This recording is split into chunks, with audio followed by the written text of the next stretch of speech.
এতিয়া আমি কি কৰিম? আমাক কি ক'ব কৈছে এতিয়া?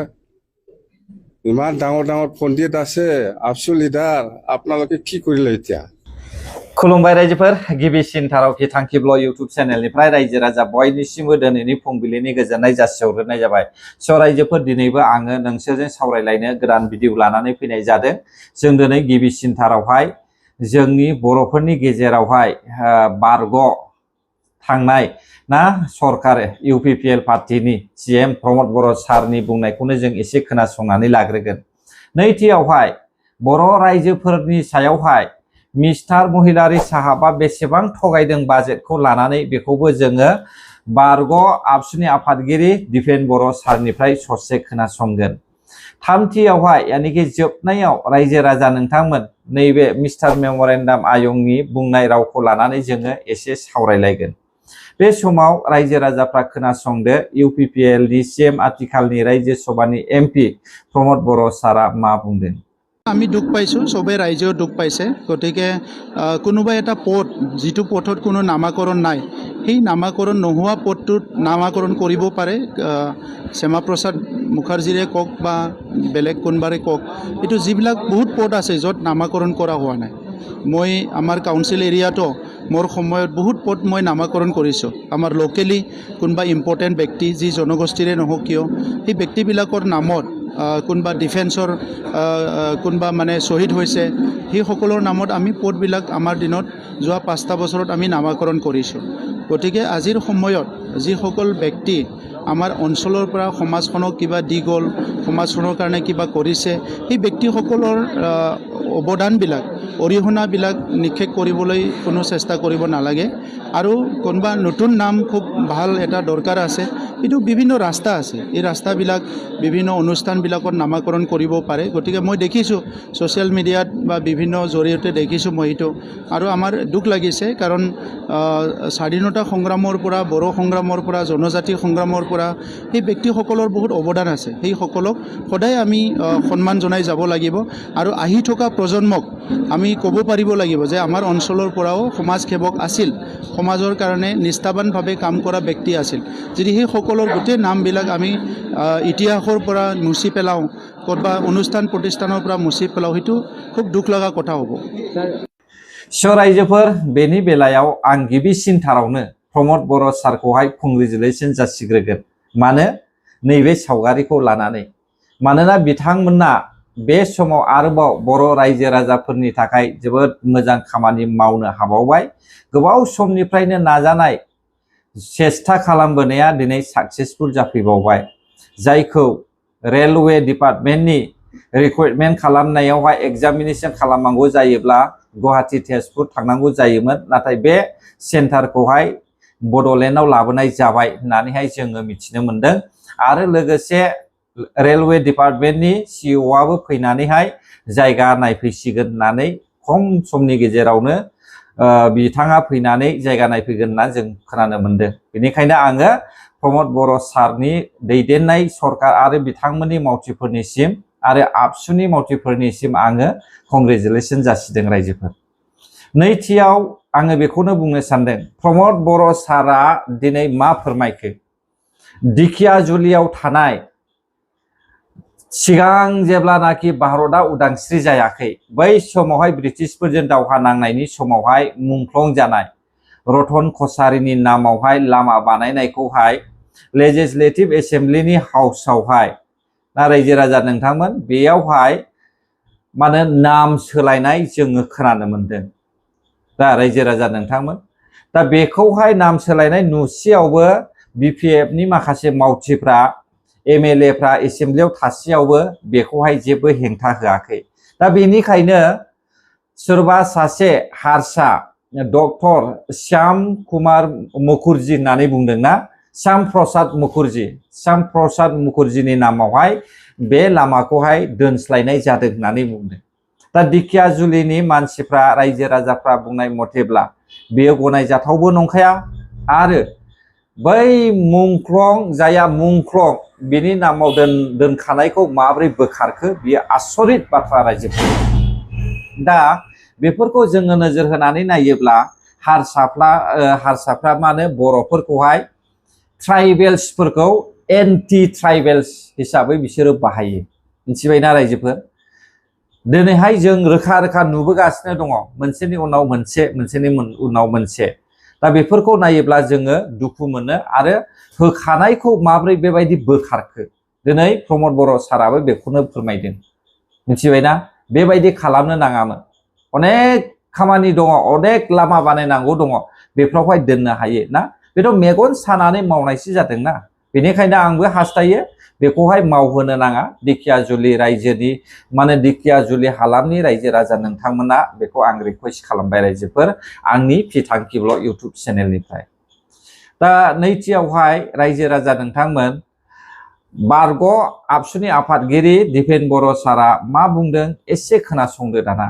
बायदि थासारियाव जि मोनसे शक्तिशाली सरकार होननानै हाग्रामा महिलारि बिथाङा गावखौनो बुंनानै लायो बा सरकारनिफ्राय दाबि खालामनानै थाइसे होनानै थाइनै बिनानै लाबोगोन एतगा दि दुतगा आनिम होननानै जिखौ बुङोमोन बिथाङा 400 थाइसे माने 1 कौटि थाखाल' मोननाया बे एसे लाजिथावना आरो बे 25 लाख बिटिसि बासि रायजो राजानि जि हप्स एन्ड एसपिरेसन जि एक्सपेक्टेसन बिनि सायाव बिथांमोना जिखिनि बिसायख'थियाव प्रतिश्रुतिजों जिखिनि कमिटमेन्ट होदोंमोन 2 लाख थाखा इयुथनो होगोन बायदिसिना बेनिफिसियारि हिताधिकारि स्किम होगोन बेखौ फुलफिल खालामनांगौआ मोगथाङाव जाफुंसारगोन होननानै जों साना आरो बेबायदि भुवा प्रतिश्रुतिनि गेजेरजों एसेबां पावारफुल शक्तिशाली मेजरिटी सरकार कारण इउपिपिएलनि समाव प्रमद बर' बिथांनि सरकारनि समाव माइनरिटी सरकारमोन मिलिजुलि सरकारमोन इउपिपिएल आरो बिजेपिनि किन्तु दिनै 28 नि एमसिएलएनि सरकार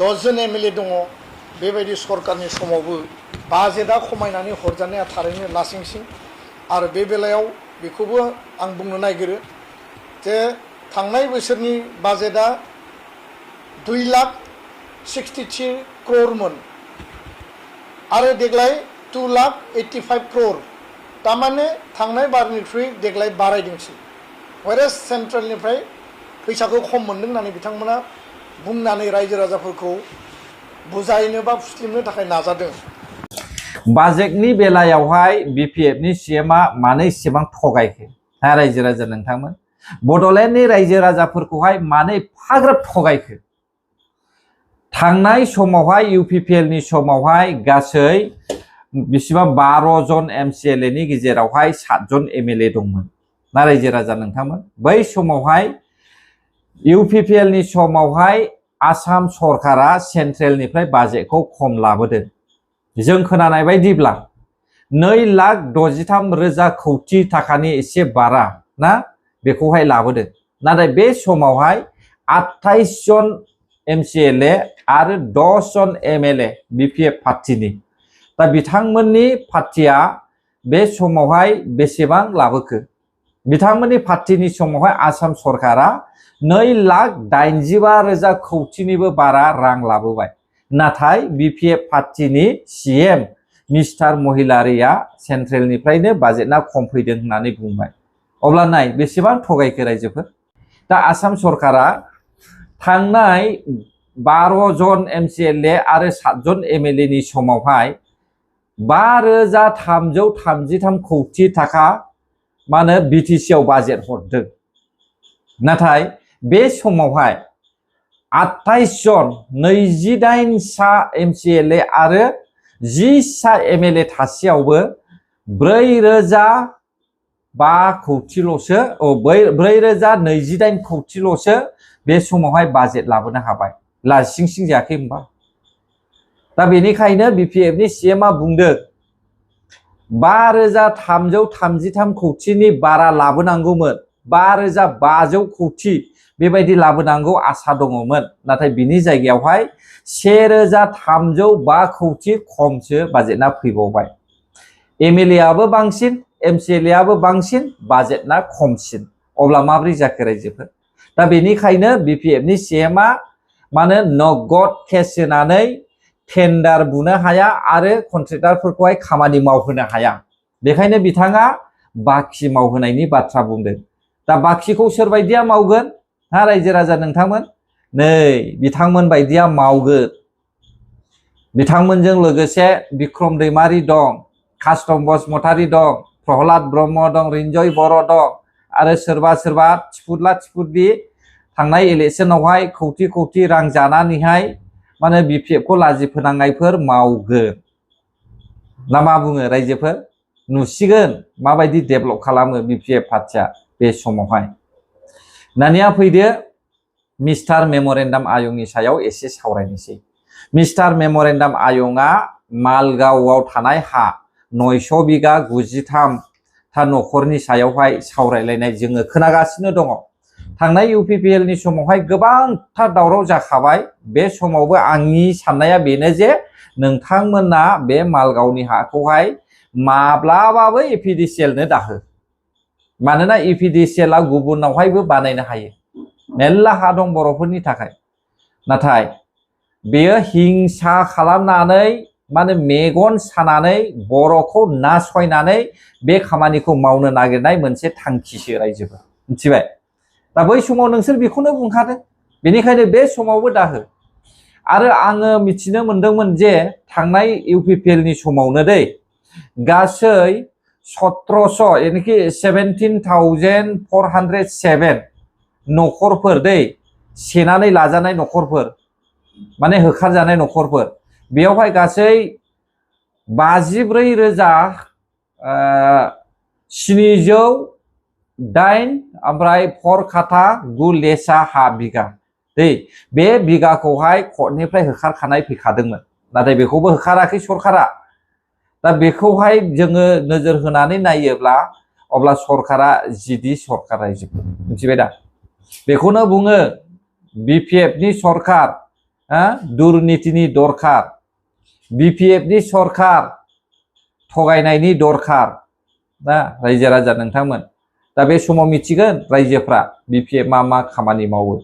दा आंनि पि थांखि ब्लग इउटुब चेनेलनिफ्राय क्लियार रायजोफोर मिस्टार मेम'रेन्डाम आयं नोंथाङा माब्लाबाबो फावसयनो नाङा। बे हाखौहाय APDCL नो माब्लाबाबो दाहो। आरो जाय मानसिफ्रा बर' रायजो राजाफ्रा बे हानिफ्राय होखारजादोंमोन बे हा बिगोमाफोरखौ बे हायाव लांनानै दोनहै आरो बे जायफ्रा हा सिख'नानै लादों बिसोरखौ होखार।